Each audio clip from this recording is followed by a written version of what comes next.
So, hey mga kabubre.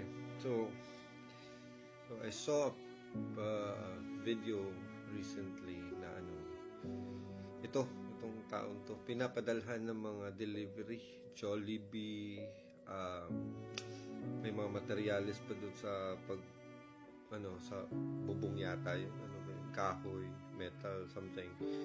And ewan ko ano pa yung ibang delivery niya. The latest would be latest basta nakita ko lang kanina,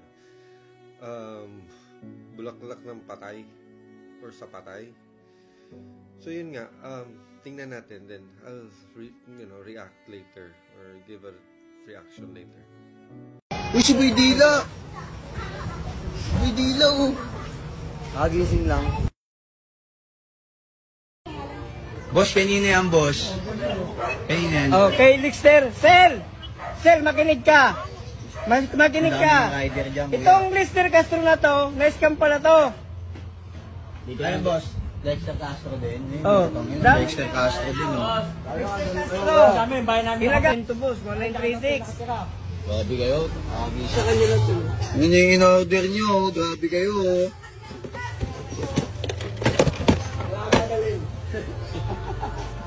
Dami yun, oh, boss, oh. Kasama kay King.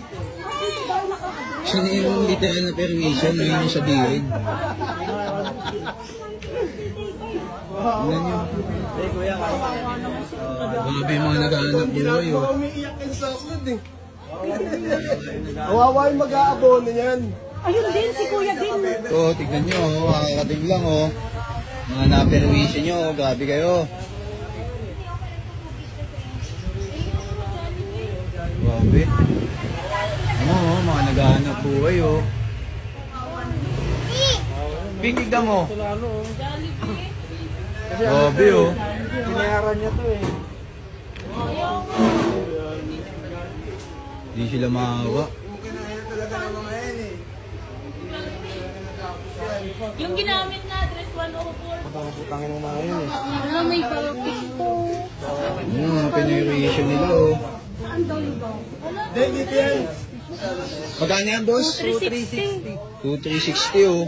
2360. 360 po. Yan. May ba?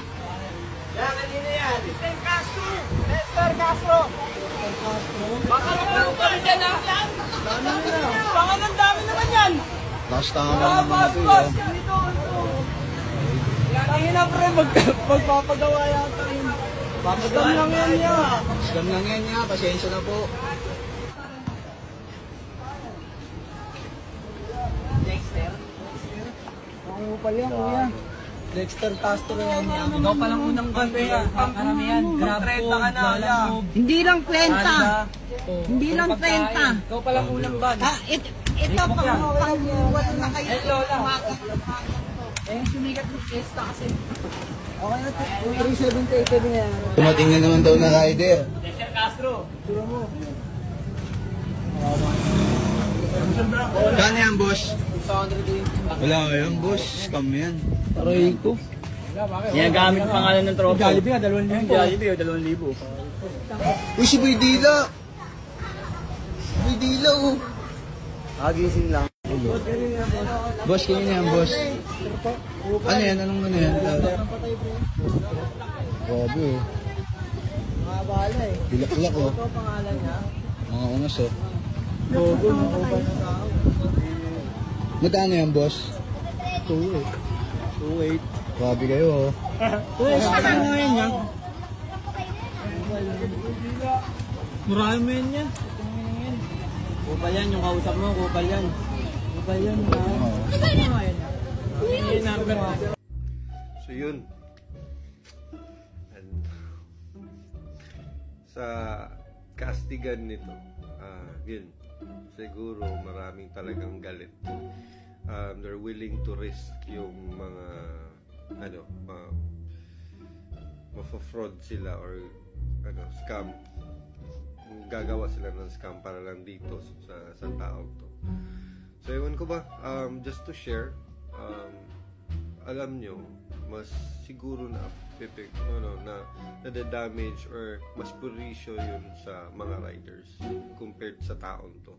Kasi kung hindi siya magbabayad, wala naman eh. Binibigyan na natin ng kasikatan tong taong to eh. Yun lang yung we can talk about this person in social media probably, for the point na yung ginawa niya. But doing it that far, marami na tayong dinadamay. Sa akin lang, opinion ko lang. Kasi ang dami ng mga rider na Parisio, may Jollibee 2,000 plus yata yun. May delivery pa na 2,000 pa rin. Then itong bulaklak ng patay. So, yeah, talagang galit kayo.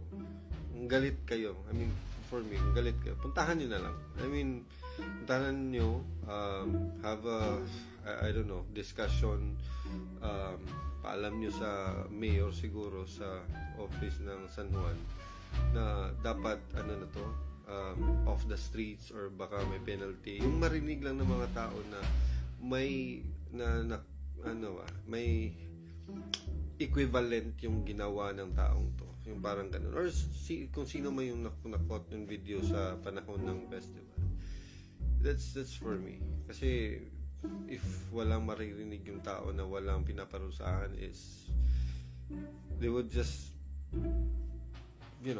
continue cyberbullying, if I may say, or talagang pinapatulan nila to na nadadamay na yung iba.